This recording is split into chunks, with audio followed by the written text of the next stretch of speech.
What do you guys think about that? Is there room for Guptill now that Williamson is out? And also, what's your Caps top three? Maximum, the first of this contest. Oh, that is brilliant. The hero maximum. On the ground, down the ground, another hero maximum. Righto, welcome back to the Maximum Cricket Podcast. My name is Munter. We are here with Lugsy and Jacko. We are brought to you by PYRANHA Grip Socks, and there's been a bit going on in the cricket world this week. The IPL was almost halfway through, and gee, it's tight. The Caps and Pakistan are still playing. We try and dissect the winners and losers from that series and who might make a push for the World Cup squad. Speaking of one-dayers, Sachin wants to preserve his records by changing them. But first, how is everyone on a scale of 1 to 10? With Tom Price taking a hat-trick and making 100 on the same day being 10, and Candice Warner having to answer questions on TV about whether her husband should be in the Ashes being 1. Oh, probably at 2.5, just above Candice. I feel like I'm a long way away from 100 and a hat trick. It's sort of something we need to talk about off camera there, Jacko. But down today? Or? It's quite low. No. Just dangerously low. Just dangerously far away from 100 and a hat trick. Yeah, that's all. I think that's more like a 15, isn't it? 20 odd for me, to be fair. Okay. I'll give myself a solid 6.5. I mean, we've got a public holiday coming up tomorrow, obviously. Hushy's in the belly. There's a lot of chocolate in the belly as well, which isn't great. But, yeah, I'm definitely a bit higher than a 2.5. Yeah, I'll probably am, to be fair. I've just had shark and spud. We beer, so definitely probably a 7.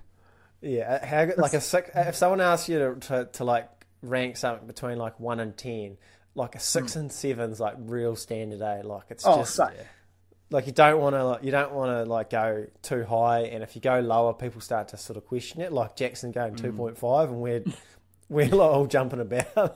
Well, the guy's just paid £60 for a haircut, so you can see why he's just about to pay. Yeah, to be fair, that is why I'm down. That's wild. That'll ruin your night. Oh shit.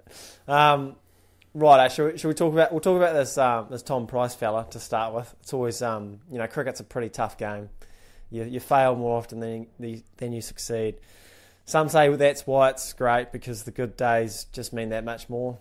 So if that's the case, Tom Price from Gloucestershire, how do you think he felt after day one of his county championship game this week? Price, a young 23 bowling all-rounder who was batting at 9. His side was batting first on a spicy pitch, I would presume. Australian Test player Marcus Harris made 1 off 25.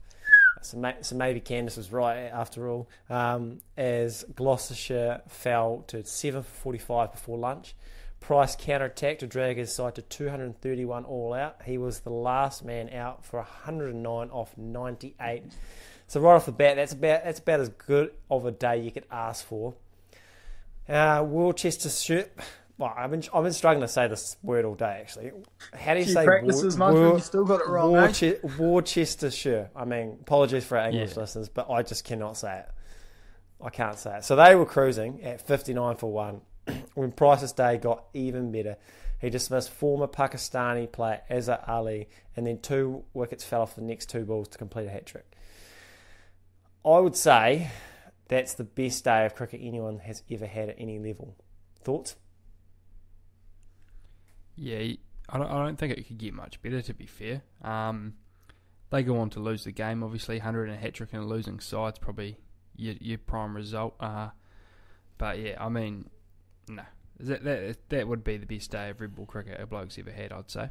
Look, I know we joke about being a bit selfish as cricketers, when the team gets rolled for 140, but you get 59 and you sort of come off smiling. It's a bit of a joke and whatnot, but if I get 100 and a hat-trick and we lose, I'm sorry.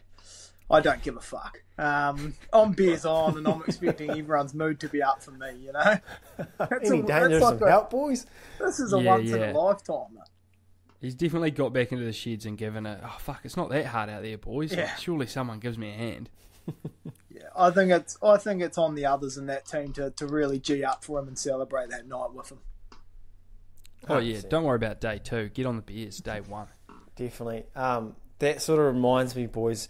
Has has anyone that you know of, or have you guys had like just a day out like that, where like this is just a time to brag away, or if you know of someone? I know, Simon, you've got a pretty good yarn about yourself. You're already smiling away, so if you probably want to go first. No, 'cause I'm not sure there's much of a yarn to in it. I don't know how far we want to go back, but Form 1, sort of Form 2, probably my absolute glory years of cricket.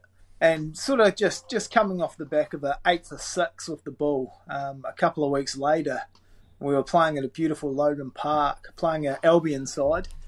I was batting 5 or 6 at the time. We had a couple of handy players up top that went to the old South Island tournament. Had a pretty nice Torrey side back then, and sort of lost a couple early, which was a bit of a surprise. And I managed to get a wee bat, and I'd never got a 50 before, and I got to about 47, and I was starting to get that nervous. Thankfully, Sachin won. You got a few good players and a few sort of not so good players at that level. Managed to find myself facing one of the sort of average guys, and gave me one on the legs. Put that away for 4. 51 retired. Went off the field absolutely fizzing. I will have to say my dad was coach at the time. So sometimes at that level, you get 50 odd with the bat. Maybe they say, we're not going to give you a bowl, or if you get a couple early, maybe you don't have to keep bowling. But yeah, Dad sort of knew I was on a heater and gave me the full 5 overs.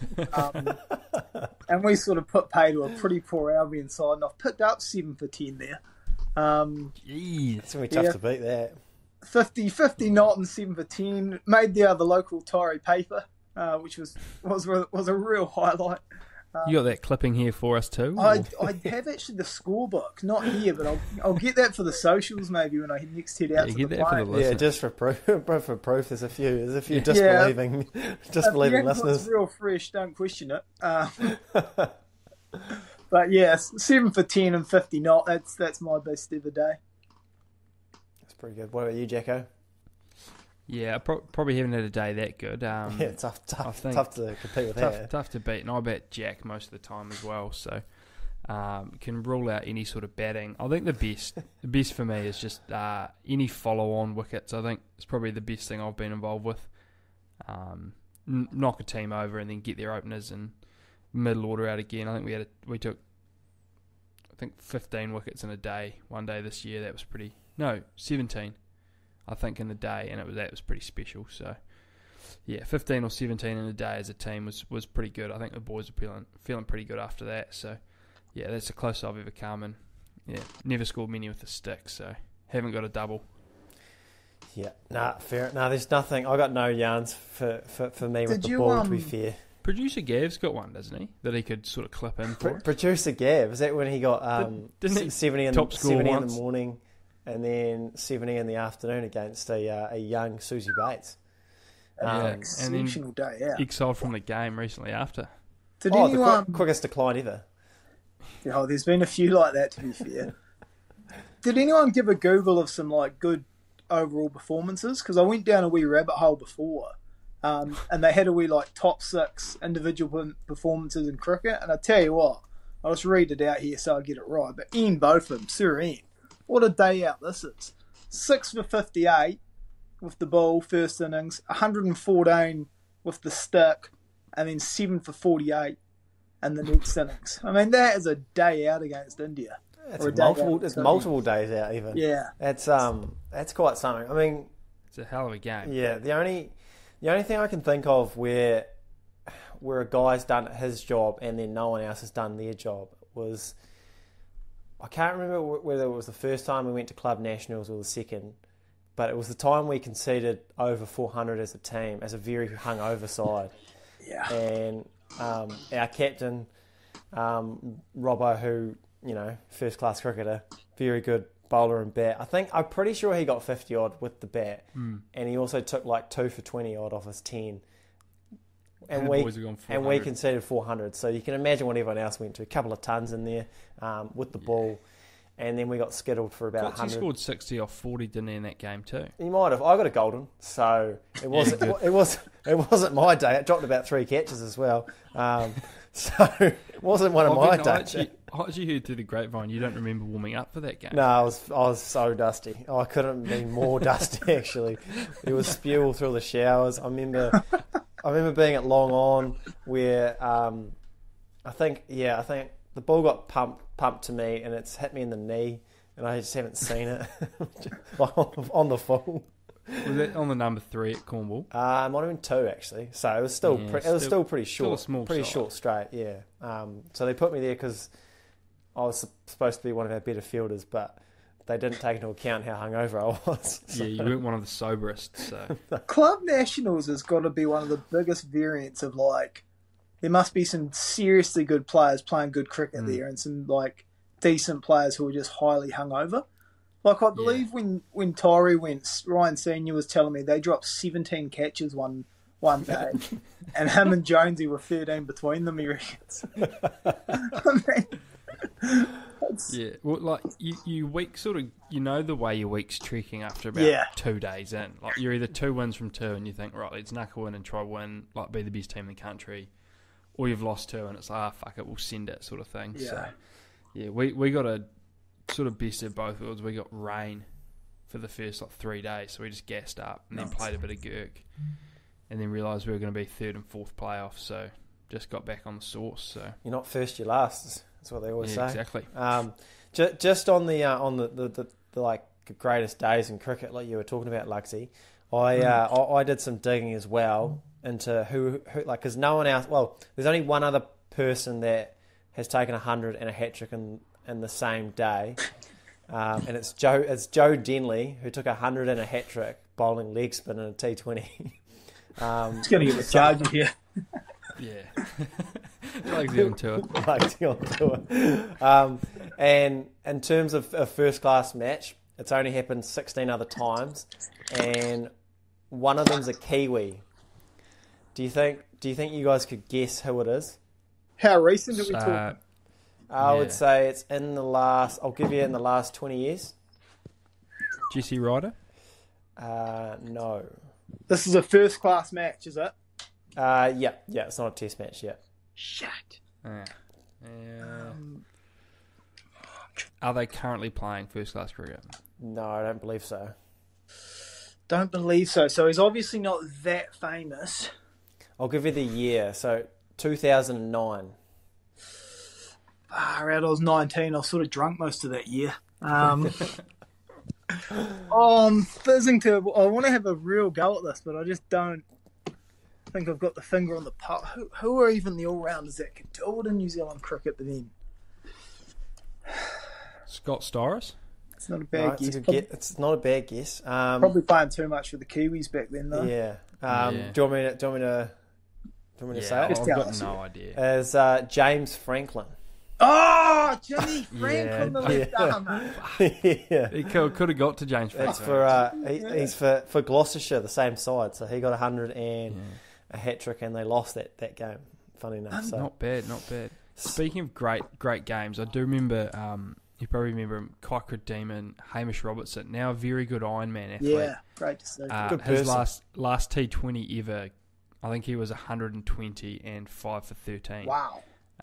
For his last game for Kyra, so that was a hell of a morning out, I reckon. Wow, that's pretty special stuff. Friend of the show, Paul Collingwood, actually 112 and 112 and 6 for 31 against the West We're Indies not a at the World backpacking Cup. podcast, mate.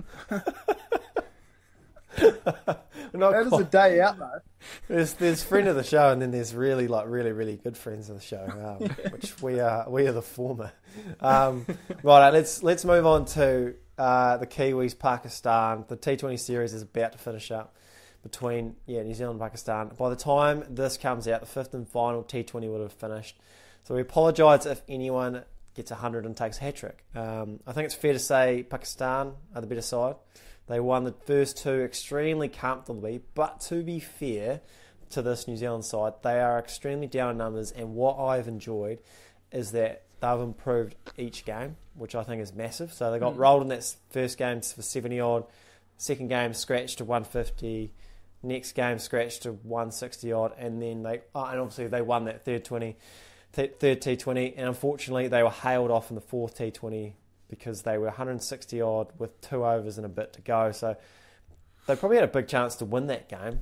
You know, I've been a little bit dismissive of this series as I felt like it's a waste of time, and maybe the results still are, but I still think, I guess, having reflected on this series, it's more like there are guys who are winners and who get ticks by their names, and there are guys whose maybe their stocks are plummeted and potentially have fall down the pecking order. So I think what we could do after you boys want to talk about the series is just touch on some winners and losers from the series personally.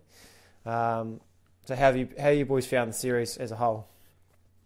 Yeah, I think we spoke about it sort of last week, that it is just a series that's going to answer some questions. I think it's going to let us know who's sort of up to the international game, and probably helps us pick sort of numbers 12 to 15 and some squads moving forward, and maybe gives us some more ideas on how to solve the Kane Williamson problem. So yeah, I think it's been a great series in that regard, if you just take it from that point of view. So yeah, it's been good to see that next sort of step down of players go to a pretty foreign part of the world, play a fucking pretty good Pakistan side, and as you said, just get better and better, and put some pretty decent numbers and results on the board. Yeah, I think we've talked about this a bit before, of what like teams try and even get out of these series, and I think you're sort of realising like results are secondary. Like what you're avoiding, or trying to avoid, I guess, is you don't want to lose every game. That's when questions just get magnified, is when you're actually going on a real losing streak. So you need to get results that way. But then you're just trying to unlock players, get performances from players. Even the actual skill of going on a tour of like Pakistan, that's a pretty foreign experience for a lot of these guys now. So actually going on a longish tour, I know there's still some ODIs to play, all that is still experience as well. So that's what we're sort of trying to get out of this. And yeah, with that game, if that didn't get rained off, we could be looking at 2-2. I don't know, that third game was actually a fun game to watch. Good highlight package on that. Sort of one of those games where I don't know how we won, but I don't know how we were in the position to lose. Like, we should have won easily, then I don't know how we did win after sort of throwing it away. But even that is sort of what you want, though, like experiences like that in tight games. So, yeah, I mean, you just get a few things out of the series, you take it and you run. 100%. 100%. And, well, I'll start with our first winner, I think. That's definitely come out of this series with a few ticks to their name. Matt Henry, 6 wickets at 14 with an economy rate of 7. The only seamer to take more wickets in the series is Harris Ralph, who's on another planet. So he's taken more wickets. He's done better than Shaheen Afridi, who's probably had an easier batting lineup to bowl to. So I think, Jackson, you touched on it a couple of weeks ago, where there's a lot of bowlers that have been playing white ball cricket ahead of Henry, or in the T20s. And I think this series confirmed that he's like a premier white ball bowler, T20s and one day cricket now. Yeah, 100%. I think, yeah, we obviously know how good he is in one day cricket, and T20. I mean, you can just condense stages, and yeah, he's sort of shown that he can really mix it with the big boys, no matter what the format is. And as you said, he's bowling to a pretty serious batting lineup. Some of the best players in the world, and yeah, there's only one seamer with better figures and sort of foreign conditions to him. I don't know if he's ever played in Pakistan before. I don't think he has, or maybe once or twice. So yeah, really impressive from Henners, and yeah, hopefully that gets him in the mix for T20 series moving forward, sort of in our strongest side, because I could really see him being in our strongest side moving forward if he's going to bowl like that. Yeah, I mean, full disclosure, I obviously read the thing wrong, and I just picked one, like big winner, big loser. So yeah, sort of with the bat and ball, but yeah, Matt Henry was my one with the ball. Obviously, really stood out for us. I think he's one of those guys that's probably even in the one-day game, I think, for example, talking to some guys at the Cricket Munter when we were there, like, he's snuck up on a lot of guys. I don't think the whole public sort of realises how good he's been with the ball in that one-day side and deserves to get these chances with the T20s. I think in international cricket, like, you can get sort of put in your place and it's hard for you to get out of there in a lot of fans' eyes. And maybe he got stuck as... Yeah, like, I think he got stuck as not quite Trent or Tim, like our third option, and a lot of people still see him that way. But he's just been consistently really good for a while now. So and again, far and away our best bowler on display here. So, yeah, as you say, I think deserves all the chances in the world going forward, and I think needs to probably get a bit more respect from the public over here. Yeah, I just think there's no substitute for being able to take wickets early, and I think that's what he can do that others can't, or unless you're like Trent. That's why like Trent Bolt's so valuable in the IPL is he can take wickets early. So my next winner, this is a pretty obvious one when you're averaging 186 for a series. Mark Chapman, who, to be fair, is also striking at 150. He's the most runs in this series. This is a massive series for him personally. It's a shame he's not playing in the 50 over stuff, which I feel like is a big mistake because... Yeah, I wonder if that'll change. Well, he averages 52 in one-day cricket. Has anyone been called in for Kane officially? Have I missed that in the news cycle? He was never in the... Right. Yeah, he was supposed to be the IPL. Yeah. No, but I just think I think he's added like the power game, where he normally strikes quite well, like nicely at that 100 strike rate run of ball. That's why I think he does such a good job in the one-day cricket. But now he's so destructive as well, where I think he's got to be pushing all the white ball squads for me. Yeah, it's sort of...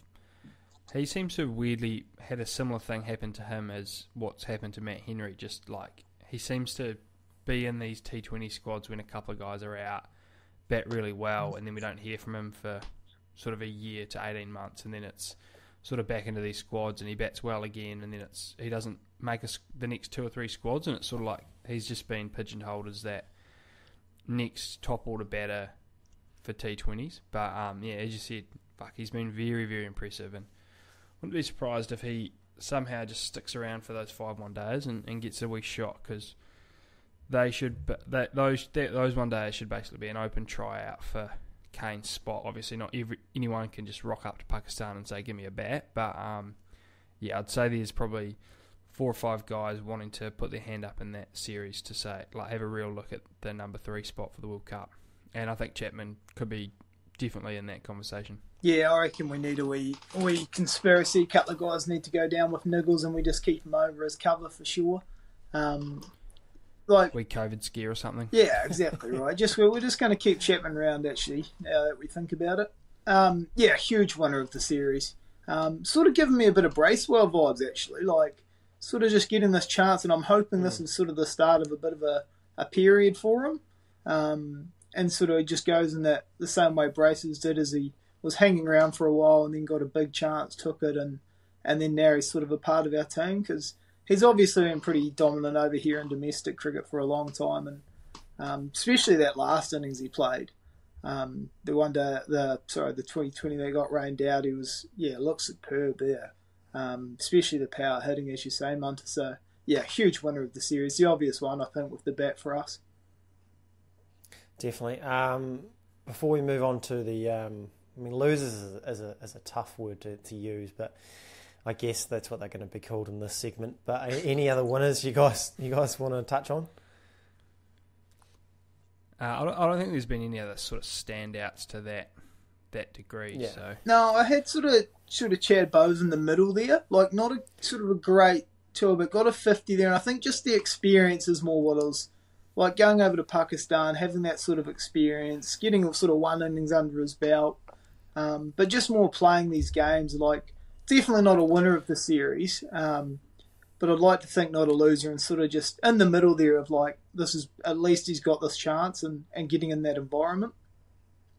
Yeah, I think Yeah, that 50 was pretty crucial because I think he's definitely leaning towards the other end of the spectrum without Absolutely. it. But, so would anyone if you took out their best score of a series. So, I think, like you said, they're getting, a lot of players are getting better, which I think is what you want to see, that they're learning from their mistakes. So I think that's quite key. Someone that's probably doesn't appear to be learning is Will Young, 34 runs at 8, striking at 80. He's had a few. I guess he's been given first crack at that number 3 position, which we will touch on shortly. But I just don't remember the last time he's actually made runs, which is disappointing because he's so obviously good. And I mean, he's a weird one because pre-Conway he was the heir apparent to Ross Taylor, and then Ross probably played for another couple of years, and then Conway was just too good to not fit in somewhere, and now you've sort of got that top order locked in a way. So, but yeah, it's a weird one because he's been whacking it in domestic T20 cricket and all of that for a while. So yeah, I don't know if he's just getting a bit muddled at that level, or if he's just not quite, if he is maybe putting too much pressure on himself to be like, there's a spot there, I've got to lock it down by scoring sort of 400 runs in the series instead of trying to just score 200, striking at 130 sort of thing. So yeah, not sure what's going on there in international cricket because he's obviously got all the talent in the world. So hopefully he can figure it out soon, because I think we'd be a better side with him batting well in it. Yeah, unfortunately, as I say, I only had sort of one loser noted down, and it was Will Young. Poor numbers, unfortunately. And as you say, we've seen it a lot. I don't know if it's the same. I don't obviously keep as close an eye on domestic cricket overseas and stuff, but for a long time it was very common in New Zealand. Like, you had these 6 or 7 guys that just dominated domestic cricket, but none of them could step up to that next level. So whether it is just his, he's a lot more comfortable when he's playing domestic cricket and just plays a bit more naturally, and as you say, Jacko's a bit more muddled in the international game at the moment, whether it's just a mindset thing and that can obviously be worked on. I don't know, but yeah, you hope he figures it out. 100%. The only other person I've got in this bracket, and he's not in the same bracket as Will Young, and I don't think his stocks have plummeted as such, because I just think he maybe needs a break. But I think Daryl Mitchell needs probably a break. I think he looks like he's just played a lot of cricket, and I guess he's potentially become victim of being an all format player and not going to the IPL, where he's so important to every side now that he just looks spent. He doesn't look like he has the same energy he did have. Like, he's basically been non-stop since he replaced Henry Nicholls almost a year ago. So I think he probably deserves a big break after this series. Refresh for the next I think time. it's not only that, it's been like a lot of important stuff he's had to do as well. Like, he's just been as you say, he's been sort of our one to get us out of so many holes. Like, sort of just constantly a guy under pressure, and then with the added of bowling as well, it's just a lot of work, just mentally, a lot of cricket and having to be out in the middle a lot of the games as well. Yeah, for sure. There's playing cricket and there's actually having to be a key contributor all the time. You can play a lot of games and sort of not have those sort of high pressure moments all the time. But yeah, as you said, he seems to be in it sort of every time, which knowing Daryl was probably something he definitely thrives for and is looking for. So. But yeah, there's only so much you can do for so long, especially being on the road without your family and all of that. So yeah, he'll be looking forward to a rest, I'd say, after this series, and then get ready for the next World Cup. Unfortunately for Daryl, I'm about to throw probably a bit more work at him when we talk about a topic shortly, but because he is that guy that comes to mind for a lot of this stuff. Should we move on to the World Cup chat? Because I guess could we segue? Yeah, with Kane Williamson out for most likely the whole World Cup. I actually just quickly, Lugsy, I just wondered, this is like a half-baked idea, but what if in cricket or any sport, guys came back but there was no notice, like it was like WWE. like they're coming back from injury. You didn't know, like let's say we're tuning into the first game of the World Cup, a wicket falls, and all of a sudden it's like Kane Williamson walking out to bat like it's John Cena at the Royal Rumble 2008. This is the stuff we dream of. we got Smithy and Combs being like, "Oh my god!" I mean, yeah, I dream of big stuff glass like, shatters as he walks out. I absolutely dream of stuff like that. Like the amount of times I watch UFC and I just somehow hope the ref gets knocked down and out comes the second guy to help someone. Like just ludicrous stuff, but it would just be great. Like, surely that happened back in the day, though. Like, when technology wasn't at the best. You wouldn't know the 11, surely.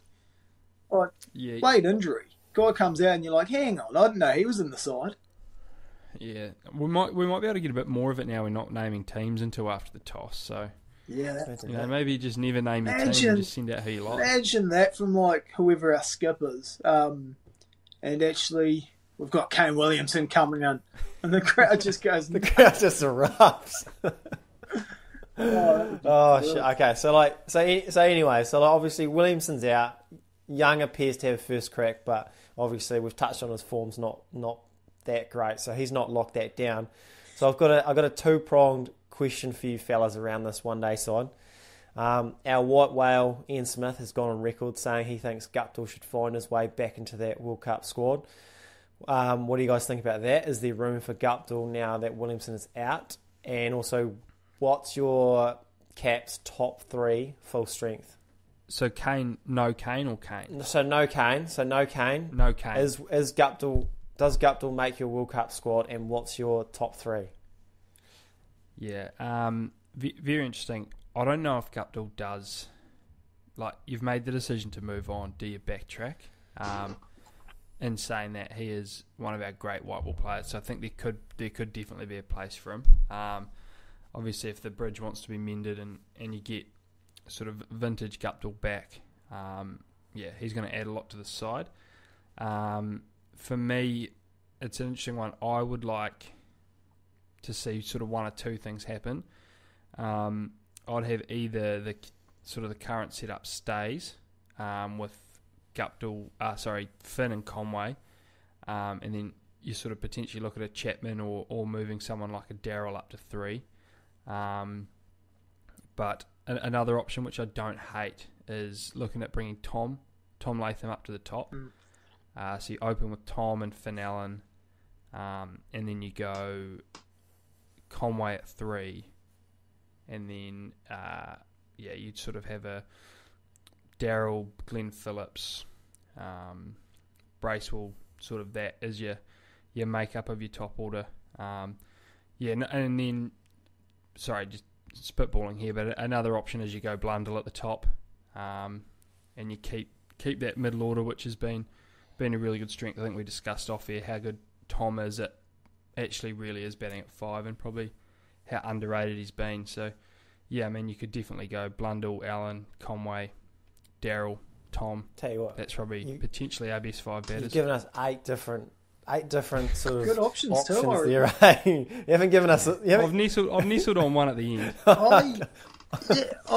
With Chapman batting at 3 somehow. It's weird. It's, as I say, it's like it doesn't feel like it's our best split cap side just over the last couple of years. But when you start to think of the worst. So, 100%. When you start to think not our worst. When you start to think of this, like the players we've got there as options in this one-day side, I do get a bit confident. I think they're all good options. I'm not anti-Guptill coming back. I know exactly what you mean, Jacko. Like, do you bring him back? But I just feel like there's these rules that happen in sport that, like, this is like these aren't official rules that everyone seems to just follow. No. Like, just because you've dropped a guy doesn't mean you can't bring him back. Like, just because you think you've made this decision, like we're moving on from a guy, if situations change, then you should be able to change with it. I just hate that there's always these, like, somehow these rules that every team follows when they don't have to be followed. I think, as we've talked about a bit, this is why Mitchell, I guess, you think when anything like this happens, you think of Conway and Mitchell, probably because at the moment they are our 2 best sticks. And you sort of think, Mitchell especially just feels the most poised to do any role you throw at him. It's just how much it takes away from what his best role is. It's the same as Conway. It's how he's found himself opening, is because he can do the best job of it if there's not another option. I probably would lean. I do like Blundell as well. I'm a big fan of his, and I wouldn't mind Guptill. I feel like maybe the pressure might be off a bit if he came back. I'd like to think he sort of just goes a bit, and with him and Finn up top and Conway at 3, I sort of like that, and I like us just having a go up to really freeing the shackles up top. I know Finn can get a wee bit carried away and sort of probably has tried to bat a bit too much like his T20 days, but I do like us having a real go with them up top and then Conway at 3. So I don't know if I'd lean that at the moment, but I wouldn't mind seeing Guptill have another go anyway. Yeah, I think I'm definitely pretty heavily leaning on Conway at 3. I think, like Lugsy said, he's found himself opening because he can do the job, and Kane bats 3, and he scored all his runs at Wellington at 3. I think realistically, if the Caps are going to go deep, it's on the back of Conway making 1,000 runs. So I think it's, where's the best place for him to bat? Oh, the World Cup. Yeah, I think he needs a Kane Williamson 2019 World Cup sort of thing. That's what he needs. So I think 3's his best position. So with that being said, I think you need Guptill's experience, at least in that squad. I don't know necessarily if he has to open, but this would be his 4th World Cup. He even went to the last World Cup in India in 2011. So I think with no Williamson, his experience is even more important. Obviously, I've gone Conway at 3. I think, Finn Allen, I don't think he's completely locked up that opening spot, but I think he deserves it at the moment. He's going, even though he's not playing, I think there's no reason to see why he wouldn't learn a lot being in the IPL, rubbing shoulders with Kohli and Faf and all those sorts of players. The World Cup's in India. So the upside's still there, but it's hard not to agree with Smithy where at some point over the next few months, that talent has to translate into runs. You can't just keep chipping away at 20s and 30s. We need runs behind you. And as for the other opener, I'm very interested to see how Blundell goes in Pakistan. I think he's going to have 5 goes out the top, and I think he's going to have I think that's going to tell us a lot. So I think it's probably, for me, between him and Guptill. I think if no one sets the world alight, I think you go back to Guptill, because I don't think, he's not the player that he used to be, but that doesn't mean he's not better than what everything else we've got. If that makes sense. You, Candice? Who else is there? I didn't know Laura McGoldrick was coming on tonight. Who else is there? Yeah, that's me. Anyway, so should we move on? Let's move on to Sachin, because obviously we're talking about the World Cup. Let's talk about the most prolific batsman of all time, Sachin Tendulkar, who's suggested the one-day game needs change to make it more exciting for the fans and broadcasted. He reckons 2 innings of 25 overs each team, and I know what you're thinking, how is that any different to a T20? Well, he's also suggesting you just resume your first innings after the other team bats their first 25. So essentially it negates the toss a bit, negates the dew. He reckons that it keeps the result in the balance a bit more. Initially, I just thought this bloke wanted to stop Kohli from breaking his records. But I guess, having thought about it, I don't hate it as much as I originally thought. What do you boys think, out or not out? Yeah, I do hate it. That sounds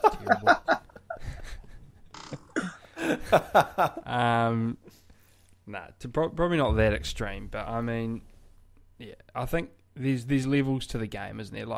If you want to save one-day cricket, one-day cricket's going to be watched by cricket fans. People that watch one-day cricket want to watch it. I don't know if it's a game that you need to sort of be bringing new fans in. But yeah, I mean, that just sounds unbelievable. Imagine a guy on 88 not out after 25 overs, and then he has 25 overs in the field, comes out and gets castled first ball. And it's well, what's your day? like drops 3 catches. Momentum's such a thing, and drops 3 catches, then comes out no confidence. I just don't know if that's cricket's not played to be split up, sort of like that. It's not sort of baseball. You go like an innings each. You do 5 overs here, 5 overs there. I think it's just there's a lot of nuances to T20 cricket. I mean, one day cricket, and I think you sort of lose that with them. And then you basically got asking guys to get set again instead of accumulating. And I mean, it would change it up and it would bring some new skills about. But I don't think it's the way to sort of revive one day cricket. Yeah, I mean, I'm trying to not be as quick to sort of be anti these ideas, because I think every idea you get takes a bit of getting used to and seeing it. Like, how many guys were out on T20 for a while and then you just see it and it becomes a bit more normal and you get into it. I think the problem, sort of what I see here, is it's actually like, it's more just creating a whole new game, isn't it? It's just basically it would be like a new version of cricket. It wouldn't be, to me, it wouldn't be changing like one day cricket, or it's just making it a completely different game to me. So I think it's more like it adds more questions than it actually does. It like helps the game. I think what happens if a team's 250 off their 25 and that team gets rolled and not rolled, or is 80 off their 25 and it's sort of just a nothing event for the next 50 overs. Like, I think it actually creates a lot more issues than it does just when you first hear it. For me, as I say, I'm open to anything in the game, but to me that's just a complete change of the game, not sort of adding on. Be a bit of head noise if you were at 9 down after 25 overs and you had to field for 25. This is the sort of thing I'm more. These are exactly dodgy, right. These are the problems. I think it actually creates more issues than it does solve them to me. Yeah, you just make pretty good points, and You're right. I think they would be better. I'm just not completely out on it. No, I think they'd be better if they want to fix these formats. I think they should look at the schedule first, and instead of if it's a World Cup year, we play 50 over cricket.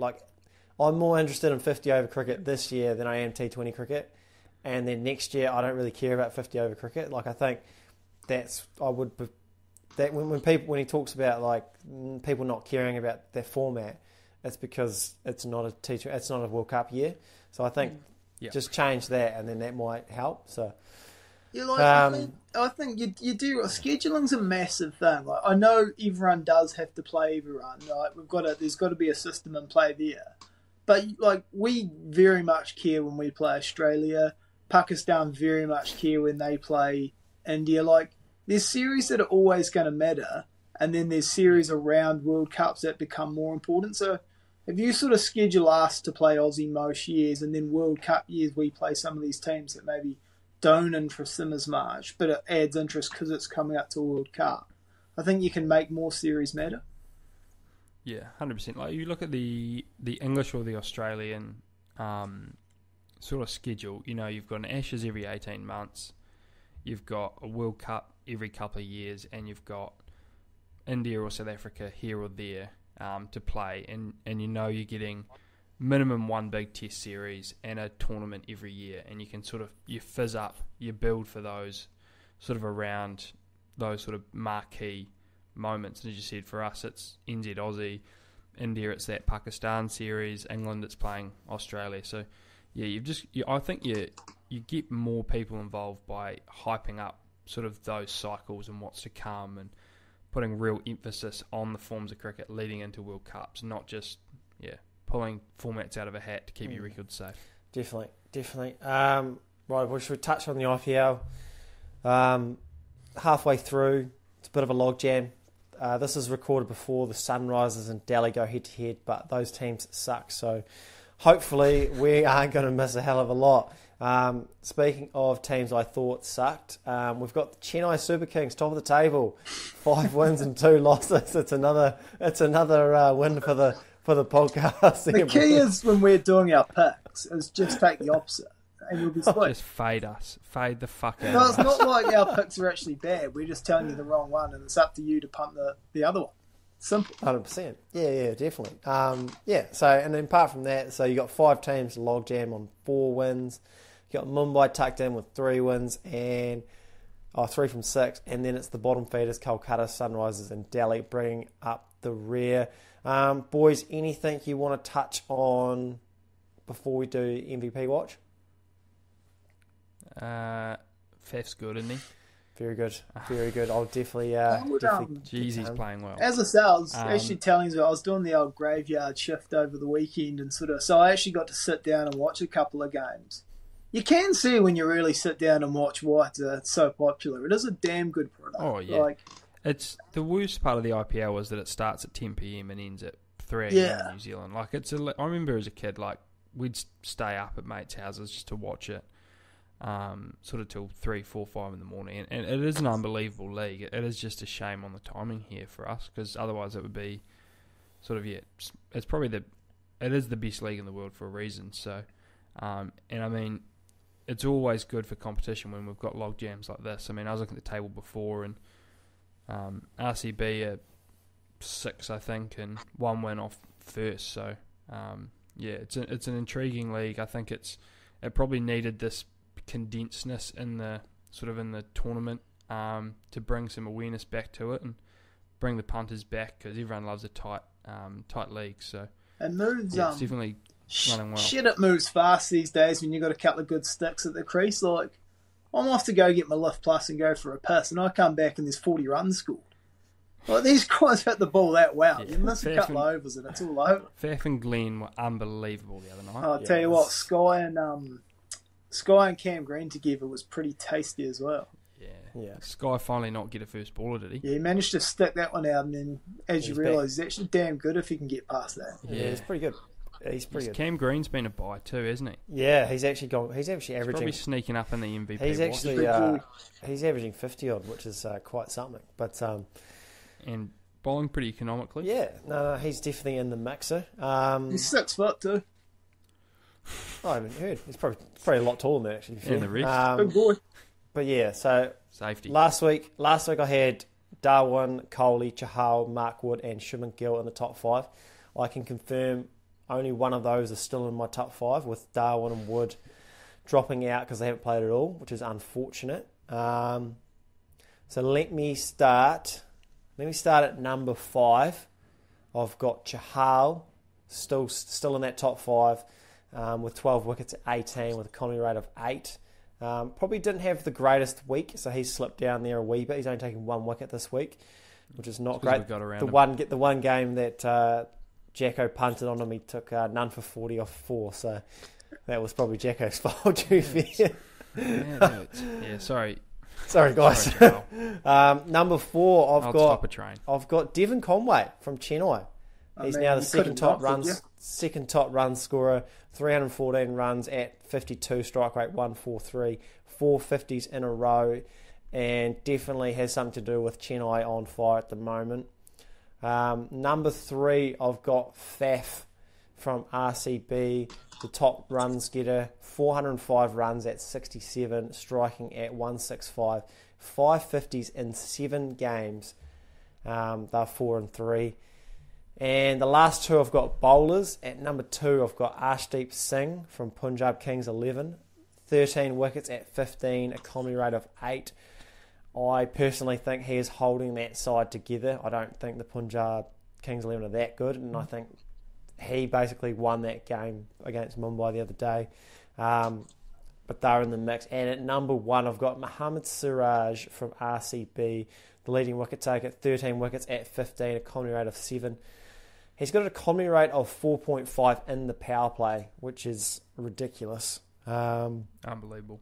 So a bit of love to the bowlers this week. Boys, anyone unlucky or any changes you'd like to make? Any questions? No, I think it's relatively good. I think Faf could push himself up sort of 2 or 1. I'm not going to back him this week, just in case. I'm stopping everything at the moment. But yeah, I mean, we did just speak of him, but Cam Green's probably having a look there just from that all-round value. You've got a guy averaging 50, and even if he's taken 1 for 30 off his 4 every time, you're filling 2 jobs. So, big Cam Green 2 metres, worth his money so far. Yeah, I think you sort of nailed it. Mantras, you follow it pretty well. Conway, obviously, 450s in a row is probably the big mover here and starting to really show He's sort gone of good since we beat him. Shit, what was that? I said he's gone good ever since we punted him. He's sort of, I guess, showing on the big stage now and probably locking up a big contract for the future here, so he'll be fizzing. But yeah, I don't know. It could go pretty deep sometimes. Like, some of the individual performances you get in the IPL are pretty insane. Everyone seems to be able to score a 70 off 40, once a tournament or a couple of times a tournament. It's just, the depth's pretty incredible, so I'm sure it'll move again next week. Yeah. Faf. I'd say the top three could be in any order. I think I just went with Siraj and Arshdeep because I think they're getting less help. If you know what I'm saying. Did he get 4? Did he end up with 4, Arshdeep, in that last game? Yeah, I think so. I think so. Like Sam Curran's not doing much with the ball. Too. Oh, he got 50 with the stick. You almost hated player. Yeah, we're talking about bowling, right? He's in the team as a bowler, isn't he? He was actually man of the match that game, just quietly. I don't know if he deserved that. It was a good 50, but... Should have been Arshdeep. But I think with Faf, as good as he's been, he's also getting runs from Maxwell and Coley. Because I think Maxwell is definitely making a case. You wouldn't... It's actually wild to think he broke his leg in November. And now he's doing, it's not, this is 5 months later or 6 months later and he's doing this stuff, which I think is incredible.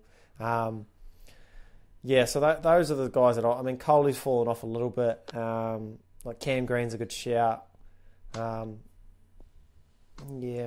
pretty much it. Anything else? Should we move on to our picks? Yeah, should we go picks? So easy. Righto. Right, the show is brought to you by PYRANHA Grip Socks. Non-slip grip technology designed to minimise slipping in your shoe and maximise output. Designed and tested right here in New Zealand by professional athletes. The choice of sock for several black caps and white ferns, as well as the #1 women's bowler in the world, Sophie Eccleston.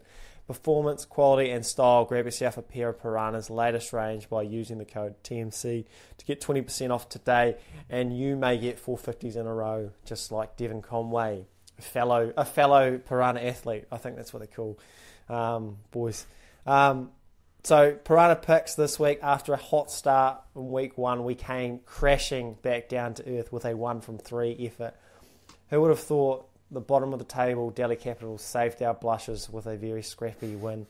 So far we've got Lugsy 1 from 2, Jacko 0 from 1, and I'm sitting pretty at 2 from 2.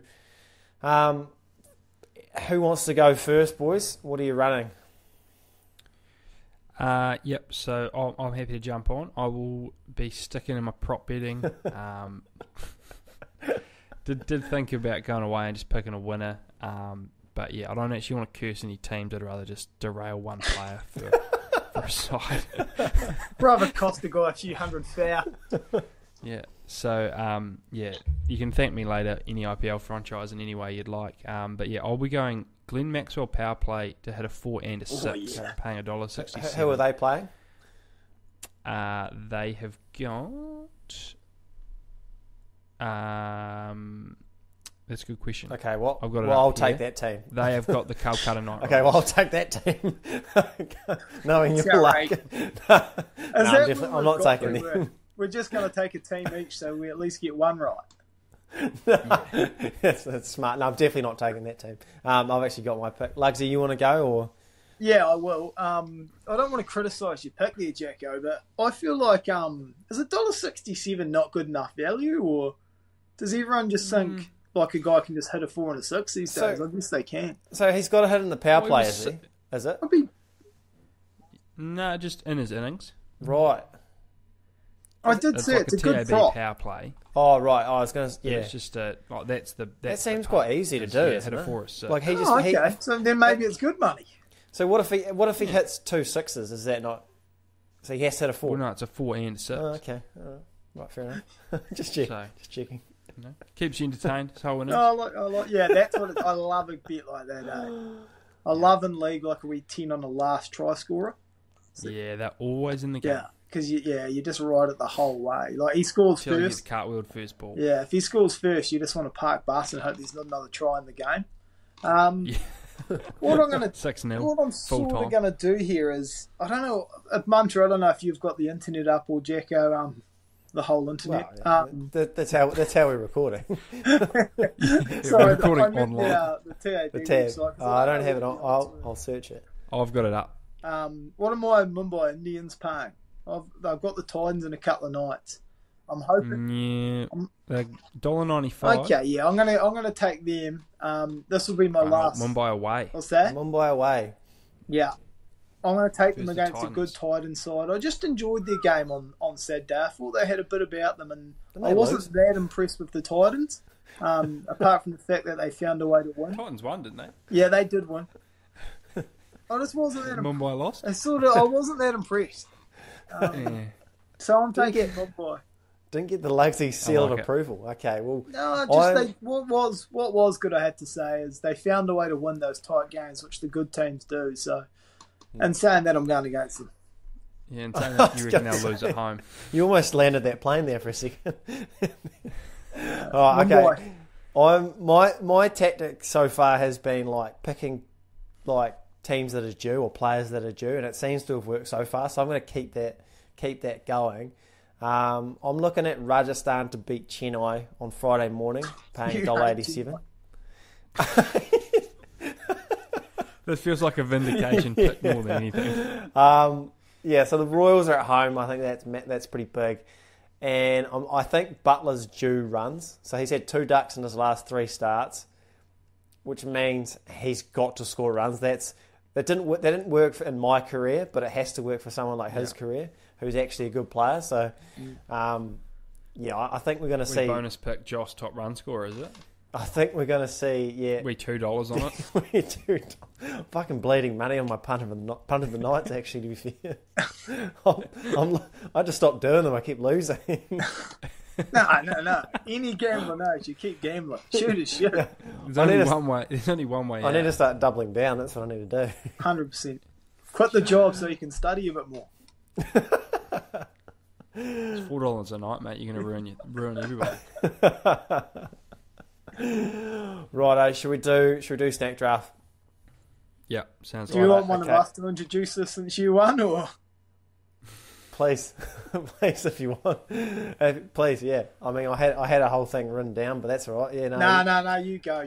All right. I just wanted to say that I was able to silence the doubters, and it felt pretty good. Like, I felt like I wasn't far away from a purple patch. There were a few people out there suggesting that I needed to be demoted down to the G League, and just draft by yourself. it's good to prove them wrong, like Harry Brook the other night when he got his 100. Just listen for a couple of weeks. Yeah. So I felt pretty good to get one, to get off the mark. So yeah. Who do you think feels better about their chip? You this week with cereal, or LeBron's ring at the Cavs? I mean, the Lakers, whoever's doing their socials is just on fire at the moment. Yeah, they do need a quick shout out. They've been unbelievable. There's plenty of, I guess, ammo that they've been given, which is good. The good thing for Munter is Munter runs our socials, so he can really fire up if he wants all week. I can just like really turn on the bias and propaganda, and just like, have you seen that? Have you seen that yarn about whenever the Lakers lose, LeBron isn't shown in the graphic? Oh, I have seen that. Yeah, there's not a chance. That's how I'm running the socials. There's not a chance little things like that don't happen, because I'll tell you what, when I used to follow Madrid, would win like games 5-0. Benzema would get 3 screamers, Bale would get a screamer, Ronaldo would get a penalty, and the headline would be like, Ronaldo leads Madrid again to victory and shit. I'm all for it. But it is amazing how like those, because they know obviously like an article about like LeBron or Ronaldo on that like gets more clicks, so it's amazing how much that bleeds in, man. It's like the New Zealand media when, like, say, like the Grizzlies win and Steven Adams has like 2 points and 10 rebounds, and then they're like, Stephen Adams leads the Grizzlies to a dominant win. And it's like, hang on. Stephen Adams, MVP candidate? Question mark. Oh, right. Okay, so this week, something a little different for the snacks. We're going to pick 3 snacks. It's inspired by Air New Zealand, who are launching the Great Kiwi Snack Off, which will be used to upgrade their snack menu in flights next year. So we thought it'd be a good opportunity to put forward some of our ideas, and we're going to each present like a 3-course snack meal. What was our rules behind it again? Like, is it like anything, or is it anything? Sort of, anything from New Zealand? It has to be a New Zealand sort of brand, doesn't it? Yeah. We're pretty loose on that, but as long as it's not like fucking. And it's still got to be like in that snack. Like I feel like it has to be something you can actually imagine getting given on like a sort of small flight into Auckland. Bit of practicality as well. Yeah. Are we allowing a drink, or yes or no on a drink? And I think we just go the snacks. Complimentary water, right? Yeah. Tea, coffee, water, sort of already given. Tea, coffee, water. Yeah. You'll have a biscuit and a chip option and a lolly for landing. Yeah. Yeah. I don't know if I'm going to get them a lolly. They might have to provide their own. Fucking hell. Lugsy ear, eh? Looking good. Right, should we do... Right, let's do a lottery then. Let me get on the right Probably page. could take off with my ears too, bastards. Stick your head out the window. Righto, let's fucking do a lottery. So, what do we got? We're sponsored by Tower Insurance today, which is lovely. Oh, brilliant. Good. Yeah, very good. So, the odds this week, we've got Lugsy at 50%, Jacko at 33%, and I'm at 17%. Righto, let's go. Let's spin that wheel. What do we got here? Oh, yeah, it looks like Lugsy. Very, very nice. Myself The nerves and just Jacko come over you fighting. straight away, don't they? Myself and Jacko fighting it out for number 2, and that looks like Jacko. That's probably the first time the lottery's happened exactly how it should happen. Yeah, the Cavs have came to play. Okay, Lugsy. Yeah, sorry. I'll just No, you're right. 6s and 7s again here. Yeah, so I mean, shout out to Air New Zealand, because I do they need to reinvent the wheel here? Because I think they've actually nailed it with the cookie time. I won't be selecting it because we need to, offer our own sort of advice. And if you sort of saw my socials post run last week, I had a few of these, and they're absolutely superb. And now that they do the sort of stick size, I think if you walked on a plane and got given the old stick size bumper bar, you would be absolutely fizzing. So we're starting off with the bumper bar. Well, I'll tell you what, that goes number 1, and if we do a muesli bar draft. I mean, that goes by an absolute distance. What flavour are you running, do you reckon? The banana and choc chip? It's hard. Very good. Peanut butter crunch. Yeah, I think it has to be the new one, the peanut butter crunch. I'll send I haven't had that one. It's a wee trail one. We'll send a wee photo through or something, but yeah, we're locking the bumper bar early on. Pretty good. Yeah, it's a good pick. It's tough to know what to go here. I'm going to go the sort of the sweeter option as well. They had a few bags of these in the office today, and I sort of grabbed a couple in the jacket pocket, refound it on the drive home, and just hit so good. So I'm going to go the Whittaker's Fun Size. Yeah, fuck. Just the little you get the little mini peanut Oh slab. yeah. Oh, that's gold. a good pick. Yeah, that was probably my Just number like 2. Yeah, I like it. A wee one of those. Even they do like the mini blondies, just those little small Whittakers. Be a very, very good little treat to grab out of that bowl to go with your complimentary tea or coffee. Yeah. Okay, well, I'll start with a packet of chips. I'll get my number 1 off the board. It's from the Bluebird family, but this is from the Copper Kettle variety. So imagine getting a nice wee packet of wood fire barbecue copper kettles. He's back to the well. Back to the well. It's where it's like you got to stay. If we're gonna have any sort of integrity. You're beginning a Pascal's jet plane too.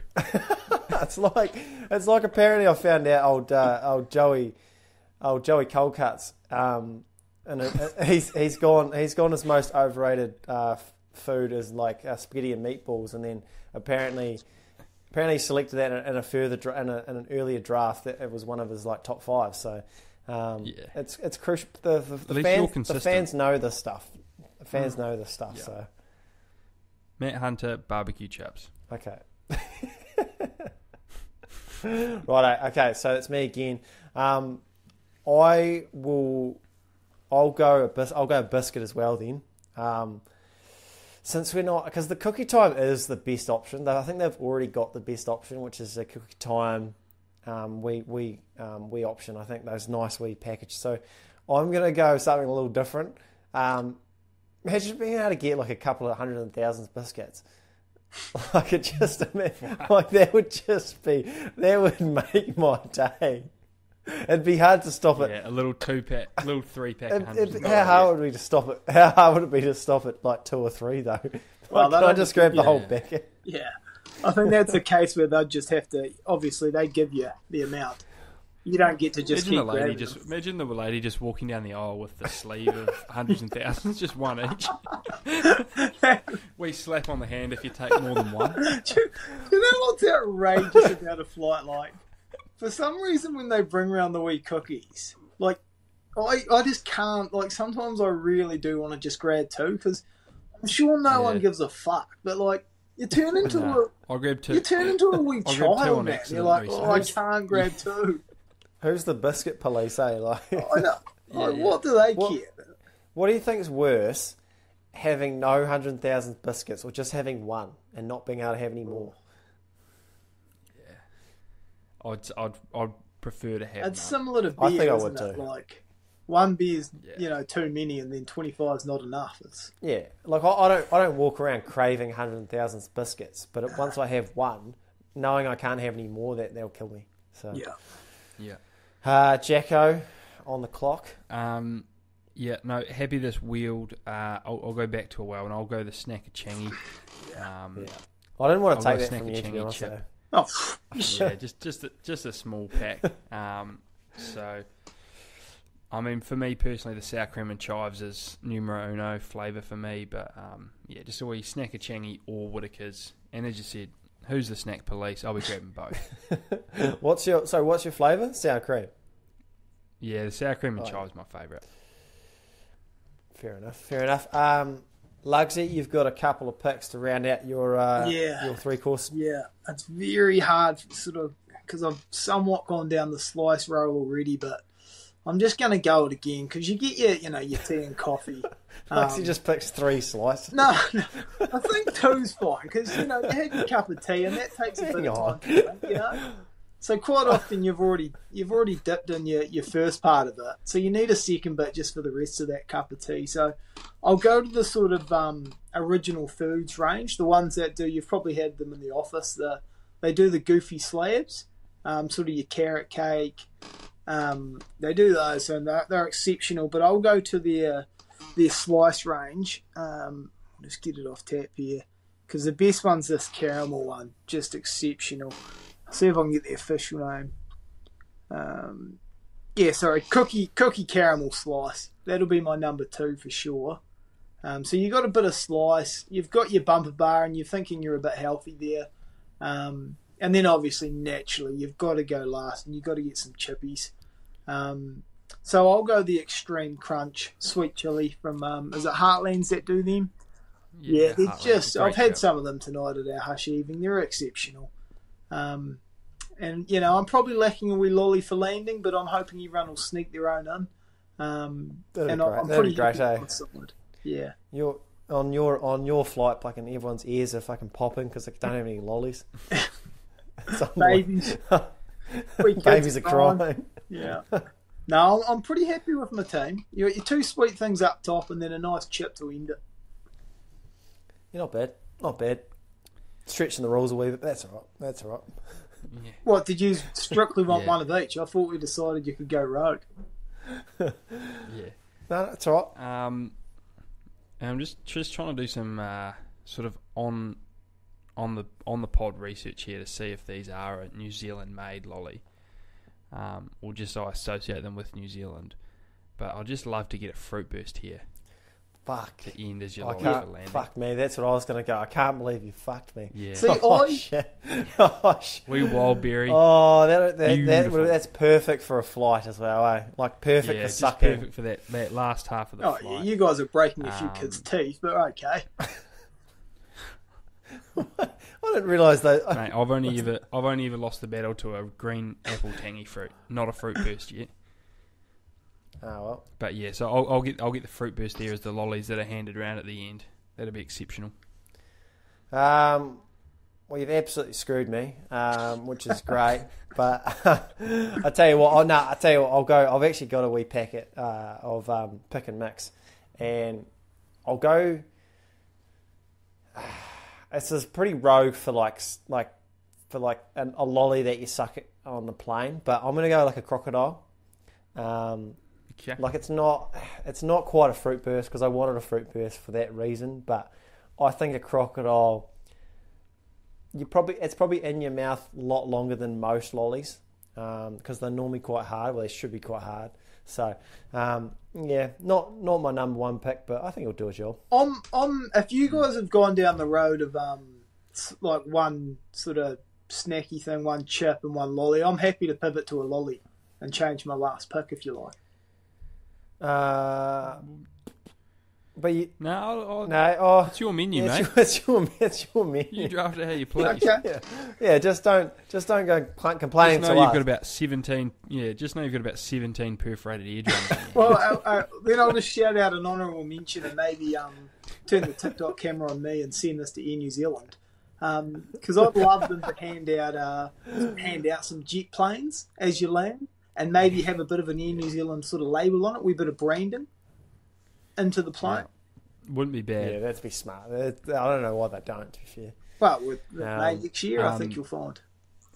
Yeah, I was thinking it, and I did my research, and it unfortunately went out of business in 2007. But I remember back at sort of school, they did used to come in the single serve package, which was the Cairns fudge. Oh yes, which could have been a really nice little option, cricket related for the pod. But yeah, they go out of business. Unfortunately, the old Cairns fudge is well out of business. something happened. Something happened. Explain. Ran out of capital. I wonder where that money went. Explain some of those decisions that were made after that. Yeah, that's neither here nor there. Anything else, boys, want to touch on before we sign off? No, that's all from me. If we do see jet planes on that flight next year with a bit of an Air New Zealand logo already on the on the lolly, then I don't know. I'd just like to say you heard it here first. Too easy. Right, that's us for another week on the Maximum Cricket Podcast. Thanks to Lugsy and Jacko as always. Thanks to PYRANHA. Most importantly, thanks to our listeners. We'll catch you next week for the Big 50.